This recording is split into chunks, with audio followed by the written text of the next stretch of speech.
ओम शांति। दिनांक 17 जुलाई सन 1969।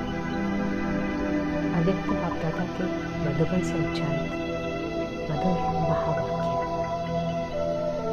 वाणी का विषय है अव्यक्त स्थिति बनाने की युक्तियाँ। बाप दादा बोले, अव्यक्त स्थिति अच्छी लगती है या व्यक्त में आना अच्छा लगता है?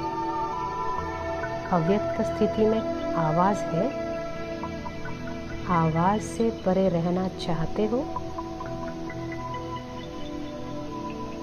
बाबा ने पूछा, आवाज से परे रहना चाहते हो?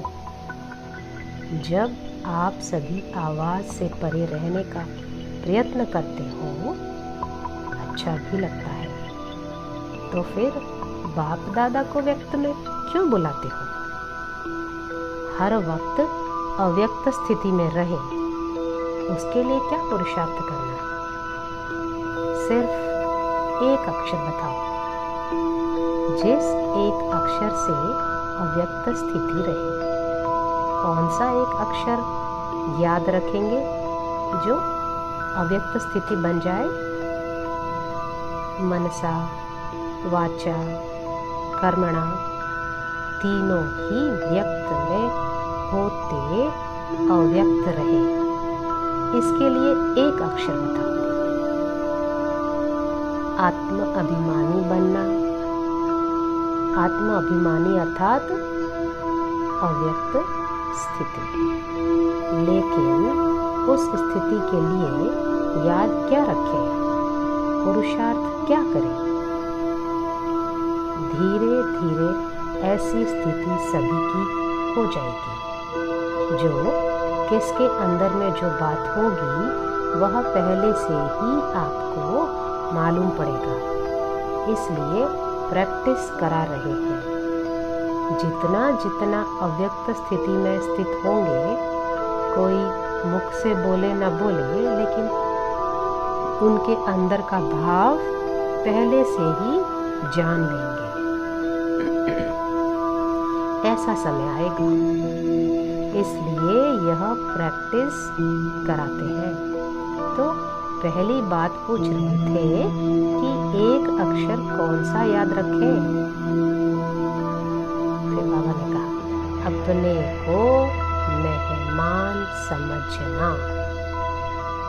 अगर मेहमान समझेंगे तो फिर जो अंतिम संपूर्ण स्थिति का वर्णन है वह इस मेहमान बनने से होगा। अपने को मेहमान समझेंगे तो फिर व्यक्त में होते हुए भी अव्यक्त में रहेंगे। मेहमान का किसके साथ भी लगाव नहीं होता है। हम इस शरीर में भी मेहमान हैं, इस पुरानी दुनिया में भी मेहमान हैं। जब शरीर में ही मेहमान है तो शरीर से भी क्या लगन रखें? सिर्फ थोड़े समय के लिए यह शरीर काम में लाना है। यहाँ मेहमान बनेंगे तो फिर वहाँ क्या बनेंगे? बाबा ने कहा, जितना यहाँ मेहमान बनेंगे उतना ही फिर वहाँ विश्व का मालिक बनेंगे। इस दुनिया के मालिक नहीं है, इस दुनिया में हम मेहमान हैं, नई दुनिया के मालिक हैं। यह जो व्यक्त भाव में आ जाते हैं तो उसका कारण यही है जो अपने को मेहमान नहीं समझते हैं। वस्तुओं पर भी अपना अधिकार समझते हैं, इसलिए उसमें अटैचमेंट हो जाती है।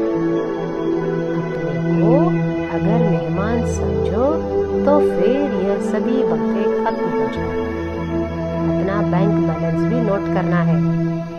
जितना कमाते हैं उतना खाते हैं या कुछ जमा भी होता है? टोटल हिसाब निकाला है। कितना जमा किया है? उस जमा के हिसाब से खुद अपने से संतुष्ट हो?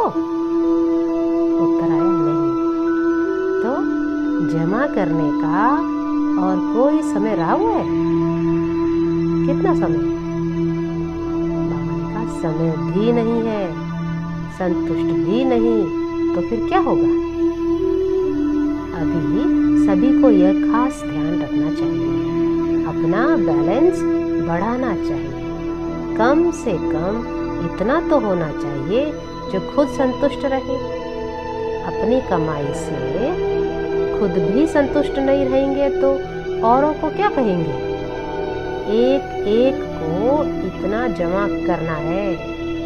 क्या सिर्फ अपने लिए ही जमा करना है या औरों के लिए भी करना है? औरों को दान करने के लिए जमा नहीं करना है। औरों को दान करने के लिए जमा नहीं करना है। बाबा ने पूछा, ऐसा समय अभी आएगा जो सभी भिखारी रूप में आप लोगों से ये भीख मांगेंगे तो उन्हों को नहीं देंगे। इतना जमा करना पड़ेगा ना, अपने लिए तो करना ही है, लेकिन साथ साथ ऐसा दृश्य सभी के सामने होगा। जो आज अपने को भरपूर समझते हैं वह भी भिखारी के रूप में आप सभी से भीख मांगेंगे तो भीख कैसे दे सकेंगे? जब जमा होगा ना। दाता के बच्चे तो सभी देने वाले ठहरे। आप सभी के 1 सेकंड की दृष्टि के अमूल्य बोल के भी प्यासे रहेंगे। ऐसा अंतिम दृश्य अपने सामने रख पुरुषार्थ करो। ऐसा ना हो कि दर पर आई हुई कोई भूखी आत्मा खा ली जाए। साकार में क्या करके दिखाया?